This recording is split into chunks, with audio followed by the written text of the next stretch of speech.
What was I saying? Oh my gosh, I'm so tired. I'm done. My brain is done. Oh my gosh, we're here. We are actually here. Unbelievable. We made it. Made it, team. You're on chapter 39 of our speaking story walkthrough. This audiobook, free audiobook version of the book Speaking Story by me, Sally Z, the author of the book, and also a keynote speaker and coach. I'm so delighted that you're here.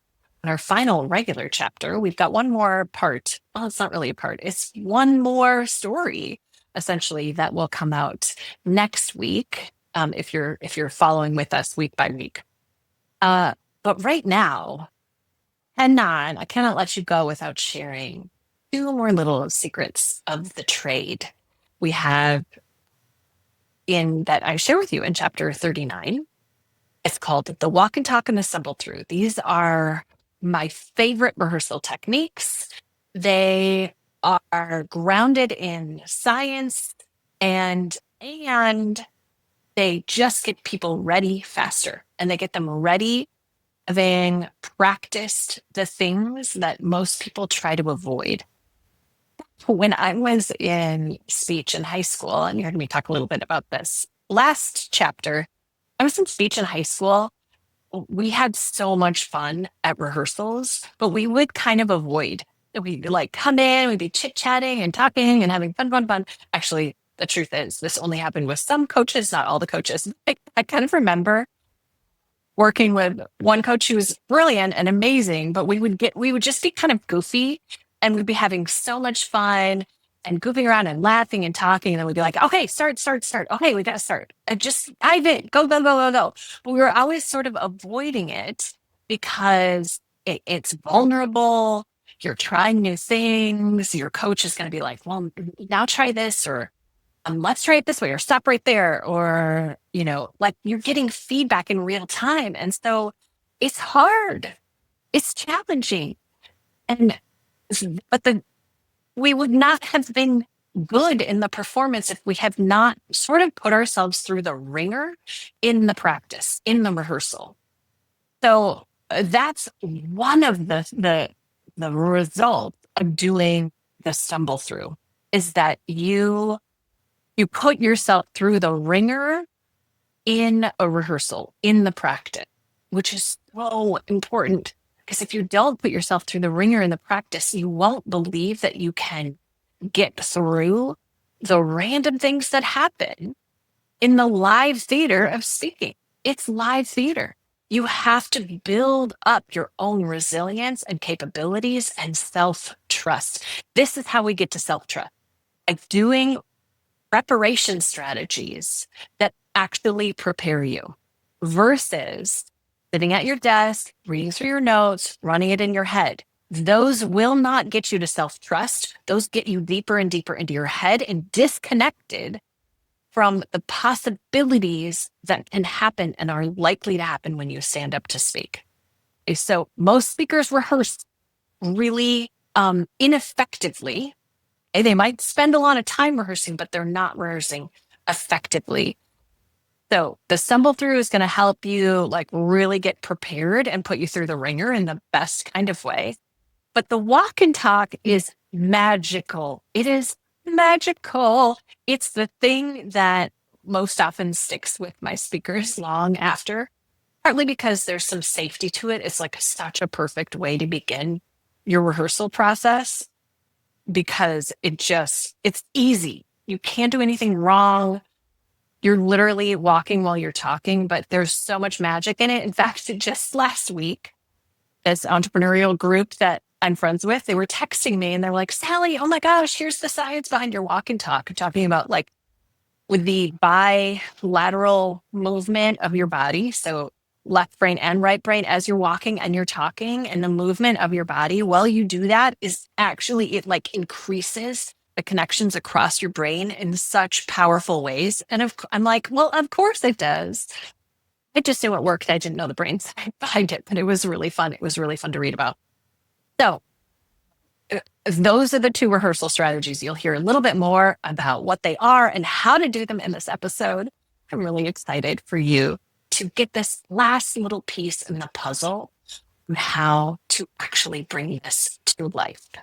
So that when the moment comes, when you get to press go, when you get to step in front of whatever audience that is, you'll know it's not going to go perfectly, because that is not the goal, but you will be open, you will be grounded, you will know that you belong, you will focus on connecting with the audience and bringing your full self into that moment so that you can lean into this opportunity to move the world with your story. Let's dive in.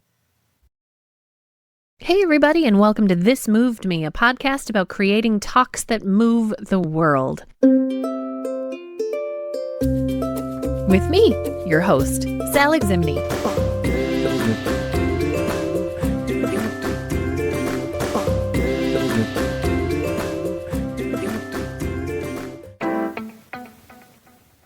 All right, team, quick question before we dive in, and I want you to answer it honestly.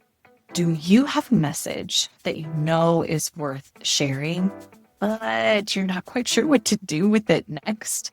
If you said yes, even, yes, I want you to hear something first. Here's Jen Whitmer. She is a keynote speaker, award-winning author, and someone who is sitting right where you might be right now. I remember my clicker just hovering over the join button about 6 years ago with Sally, and I am forever grateful that I clicked yes. I'm Jen Whitmer, keynote speaker, award-winning author, and all-around joy bringer. And since I tapped that little button, my business has continued to grow and expand and been on stages that I had never even considered dreaming about. And that's all because of the insights that I have gained from being a part of Sally's community, the skills, the cheerleaders, the referrals. If you are scared and you are hovering over that button, I'm telling you, now is the time. Now is the time. That's what's on the other side of your yes. And the first step isn't a big commitment. It's a free one at sally-z.com/path. You can grab 2 free resources. The Movers Roadmap, a short clarifying exercise that shows you exactly where you are in your speaking business right now, where the real gaps are, and what to actually do next. And I want to make sure you get your hands on our Power Pitching Push. This is a live audio series where I walk you through exactly how to pitch yourself as a speaker. No fluff, real next steps. It really hands you the roadmap to get more gigs. And if you're just like, I'm not sure exactly what to do or what my path is, you can get this all at sally-z.com/path. You can grab the Movers Roadmap there, the Power Pitching Push. You can learn more about the pathway that Jen took to get where she is right now. And when you're ready to go all in, Movers Collective is where we are going to take you from talented to the spotlight. Amazing. All right, now let's get into the chapter. Chapter 39, The Walk and Talk and the Stumble Through. Now, I want to share 2 rehearsal strategies with you that lean into the body's wisdom. Both of these will help you get from 80% to close to 100%, although to be fair, you may never quite get to 100%, and that's okay. Let's start with the walk and talk. When you get to about 80% done, and if you think you might be there but aren't really sure or afraid that you're not, it means you are probably there. The next thing I want you to do is what I call a walk and talk. The walk and talk is as simple as it sounds. You're going to walk while you talk out your content. That's it. It doesn't matter where you walk or how you walk. You're not performing this, and you're not supposed to have this integrated at this point at all. You are simply giving your body a chance to connect with and feel these words. We're syncing up your mind and your body. Does this feel kind of dumb? Sure, but it's not dumb. Can it feel pointless? Maybe, but it is not pointless. It is just step one in getting to know your content. The stumble through. Many years ago, I started working with a corporate client who would do these big high-stakes presentations that were worth millions of dollars. They took this process seriously, and they invested a lot of time and energy into truly transforming their approach to these presentations. It took us a bit to get there. Sometimes it's hard to change the idea of this is the way we do it in corporate culture, and one of the biggest strategies that helped us get there was the stumble through. My clients and I would have these day-long rehearsals and sessions. I'd show up to dig in with them, and things had become more practiced, but not better. Eventually, I asked, "What's happening when I'm not here?" The client told me that to prepare for these rehearsals, they would spend time practicing. So I said, "I appreciate you wanting to be prepared, but the point of these rehearsals is for us to practice together. You're supposed to have it be really bad with me, and we'll make it better together." The clients practicing in order to show up and impress me at rehearsal was just reinforcing and solidifying the habits we were trying to change. They were doing all the bad habits they had brought me in to try and break. I mean, how awesome was this client? They were trying to do their homework and be prepared, but it was keeping them stuck in old habits.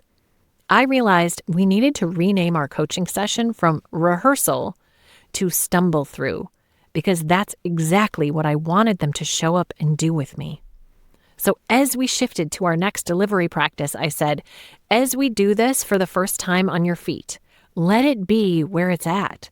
It's going to be brutal. You're going to fall on your face, but we are going to fall on our faces together. I want to be there with you when you fall on your face. I want to help you practice strategies for how to recover from those moments. I want to be there with you when you are working through the bumps so we can help break you from the habits you formed that are not helping you anymore. The stumble through is the first time you're putting something truly on its feet, like for real. The first time you're putting the script down, or the first time you're trying the talk in front of other people, or the first time you're doing it with slides or trying it in the space.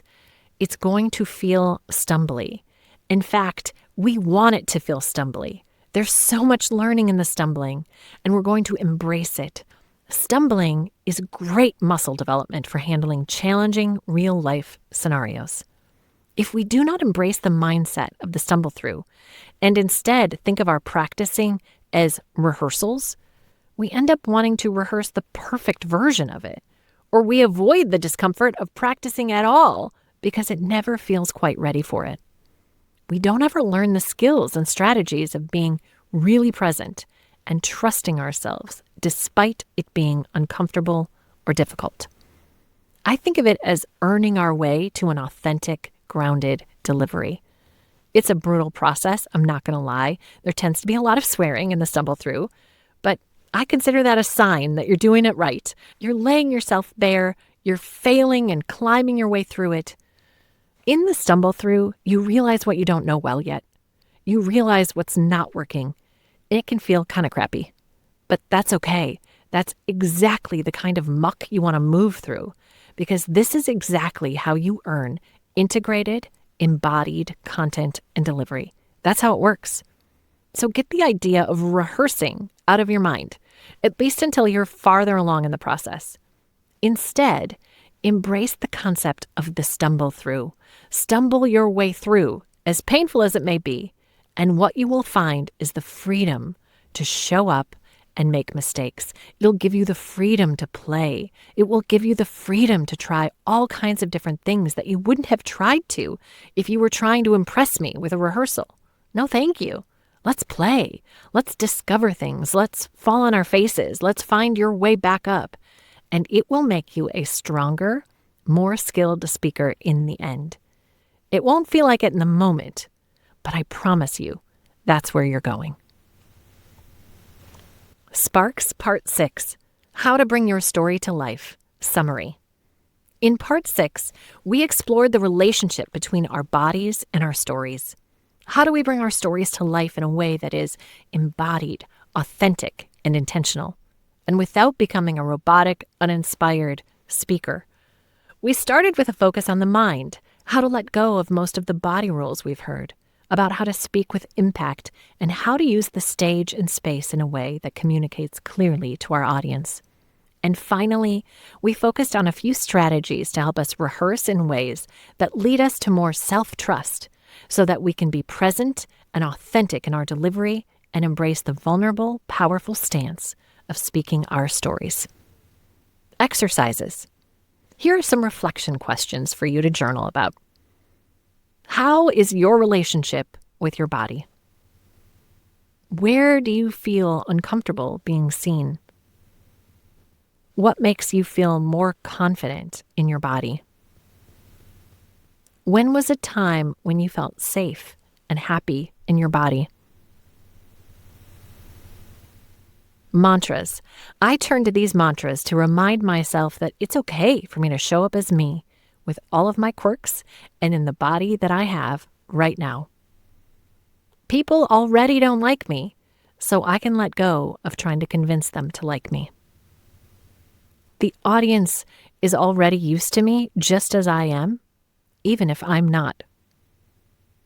I get to take up space and show up as me. How to walk and talk. Number 1, grab your script outline or whatever will guide you in your content. Number 2, walk and talk 3 times in a row. There is something magical about doing it 3 times. And number 3, just pay attention to what comes up, like what you forget or leave out. Then come back and immediately make those adjustments or note them for the future. Pro tip, take your script or outline with you, but don't read directly from it. No one's listening, so allow yourself to talk your way through it. You may discover some new material that is powerful and real because it came from your body. Tools and resources. In your Speaking Story Toolkit, you can grab the 5-day Get on Your Feet process to help you take your story from script to delivery in 5 days. You can find all this at speakingstory.com. All right, everybody, that's a wrap on this chapter of Speaking Story. You can find the full audiobook ad-free on Audible or just subscribe and the next chapter comes right to you. And hey, if Jen's story up at the top hit a bit of a nerve, if you've got your own clicker hovering, the Movers Roadmap is free. It takes about 20 minutes to go through, and it will tell you more about where you are and what you need than most paid programs will. So go grab it along with the Power Pitching Push at sally-z.com/path. sally-z.com/path. All right, movers. This moved me. What is moving you? See you next time.